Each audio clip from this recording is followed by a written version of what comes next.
बेहद लाज़मी वीडियो।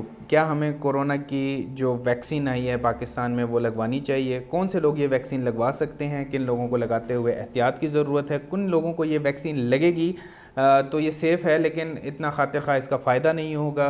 क्या ये वैक्सीन लगाने के बाद हम सोशल डिस्टेंसिंग छोड़ देंगे, हम नॉर्मल ज़िंदगी की तरफ पूरी तरह वापस चले? पहले कोरोना हो चुका है तो क्या मुझे दोबारा हो सकता है? तो ये तमाम सवालों का जवाब जानें। वीडियो के एंड तक आपको ये तमाम चीज़ें इंशाल्लाह क्लियर होंगी। So let's go to the video.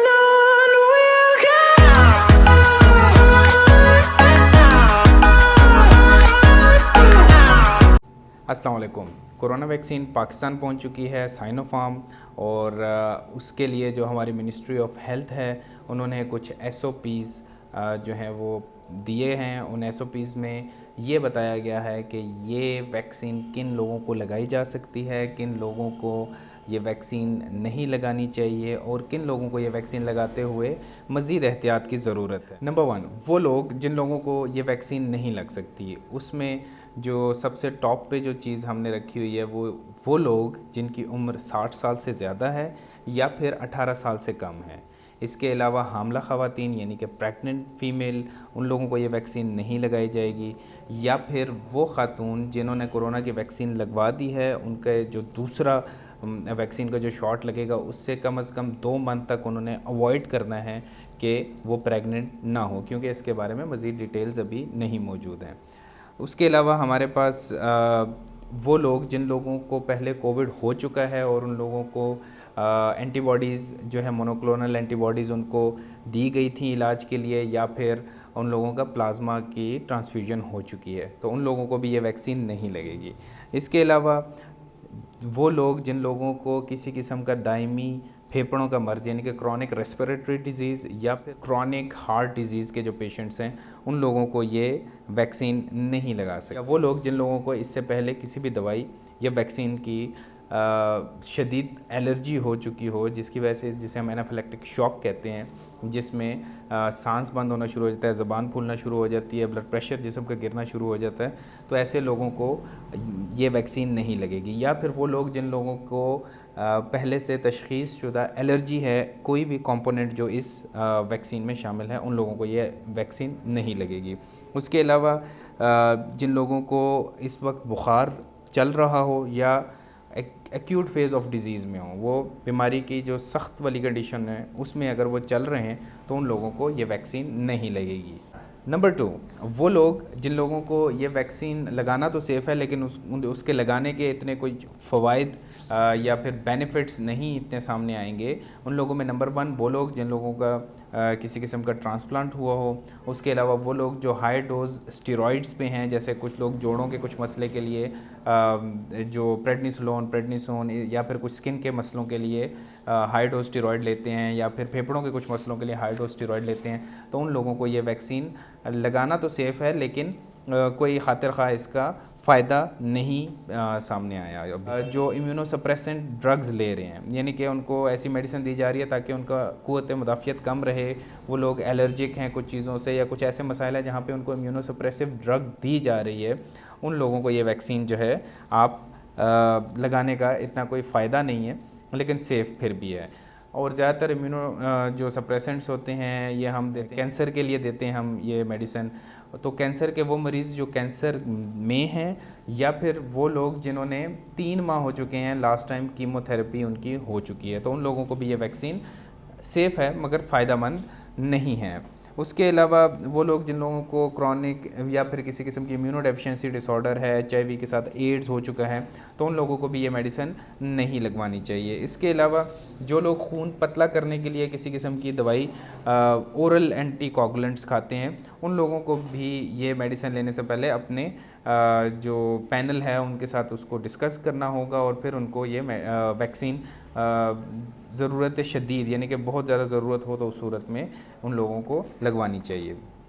तीसरा हिस्सा जो स्पेशल वार्निंग्स दी हैं मिनिस्ट्री ऑफ हेल्थ पाकिस्तान ने, वो ये कह रहे हैं कि इस इंजेक्शन को इंट्रावेस्कुलर इंजेक्शन नहीं लगवाना, यानी कि इसको जो खून की रग है उसके अंदर ये इंजेक्शन नहीं लगेगा। इसके अलावा जिन पेशेंट्स को ये इंजेक्शन लग चुका होगा उन लोगों को 30 मिनट तक आप उनका मुआयना करते रहेंगे और किसी किस्म के भी रिएक्शन के लिए आप इनको ऑब्ज़र्व करेंगे। उसके अलावा हेल्थ केयर वर्कर्स जो मतलब कोई डॉक्टर्स, पैरामेडिकल स्टाफ, नर्सिंग वगैरह जो लोग क्वारंटीन में हैं इस वक्त और अभी उनके प्रॉपर इसके टेस्ट नहीं हुए, तो उन लोगों को भी ये वैक्सीन नहीं लगेगी जिनको रीसेंट एक्सपोजर हो चुका हो। उसके अलावा कोई और वैक्सीनेशन अगर इसके साथ मतलब आपको वैक्सीनेशन लग रही है तो उस चीज़ को अवॉइड करना लाजमी है। उसके अलावा दो चीज़ों में बहुत ज़्यादा कॉशन की ज़रूरत है, यानी कि बहुत एहतियात की ज़रूरत है। वो ये कि किसी इंसान को किसी किस्म के ब्लड डिसऑर्डर्स हों, जैसा कि उनके खून में प्लेटलेट्स की कमी, जिसे हम थ्रोम्बोसाइटोपिनिया कहते हैं, या फिर क्लॉटिंग फैक्टर्स की कमी, वो चीज़ें जो कि खून को मुंजमद करने में, किसी किस्म के ज़ख़म की सूरत में मुंजमद करने में काम आती हैं, अगर उसकी कमी जिन लोगों को हो उन लोगों को भी ये वैक्सीन लगाते हुए बहुत एहतियात की ज़रूरत है। उसके अलावा वो मरीज़ जिनको मिर्गी का मसला है या किसी किस्म के न्यूरोलॉजिकल डिसऑर्डर्स हैं और वो कंट्रोल नहीं है, उन लोगों को भी ये मेडिसिन लगाते हुए हमें बहुत ज़्यादा एहतियात की ज़रूरत है। तो ये थी वो हिदायत जो मिनिस्ट्री ऑफ हेल्थ ने इस वैक्सीन के बारे में पाकिस्तान में जारी की हैं। उसके अलावा जो नॉर्मली हमें बहुत सारे क्वेश्चंस जिसको हम इनकाउंटर करते हैं, उनमें सबसे टॉप नॉच क्वेश्चन ये पूछा जाता है कि अगर मुझे पहले कोविड हो चुका है तो क्या मैं इस बीमारी से सेफ़ हूँ। अभी तक की जो स्टडीज़ सामने आई हैं उसके मुताबिक जो उसका एंटीबॉडी का टाइटर रहता है वो 3 से 4 महीने तक रहता है, यानी कि 3 से 4 महीने तक आप रिलेटिवली सेफ़ हैं दोबारा इस इन्फेक्शन के होने के।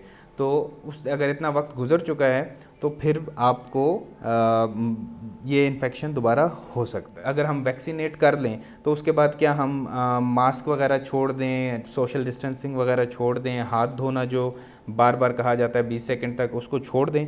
तो बिल्कुल नहीं, ये उसका कोई मुतबादिल नहीं है। वैक्सीन क्यों लगवाई जाए? अगर इस वैक्सीन की जो अफादियत है वो 85 से 95% के दरमियान में है, तो क्यों लगवाई जाए ये वैक्सीन? तो इसका सिंपल आंसर है, this is the best shot we have, this is the best option we have. ये हमारे पास सबसे बेहतरीन रास्ता इस वक्त ये मौजूद है जिसके ज़रिए हम वापस 2019 वाली जो नॉर्मल ज़िंदगी है, जो नॉर्मल रूटीन है, जो नॉर्मल कारोबार है, उस तक वापस जा सकते हैं। So this the best shot we have.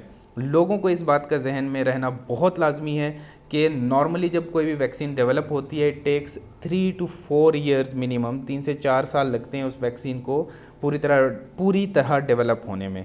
और ये वैक्सीन चूँकि इंतहाई शॉर्ट पीरियड में बनाई गई है, तो उस वजह से ये तमाम एहतियाती तदाबीर को फॉलो करना बहुत ज़्यादा लाजमी है। वैक्सीनेशन के बारे में मेरी पहले भी वीडियो आ चुकी है कि वैक्सीनेशन होती क्या चीज़ है। ऊपर आपके एक स्क्रीन के ऊपर कार्ड चल रहा होगा, उस पर आप क्लिक करें और वो वीडियो आप देख सकते हैं कि वैक्सीनेशन होती क्या चीज़ है।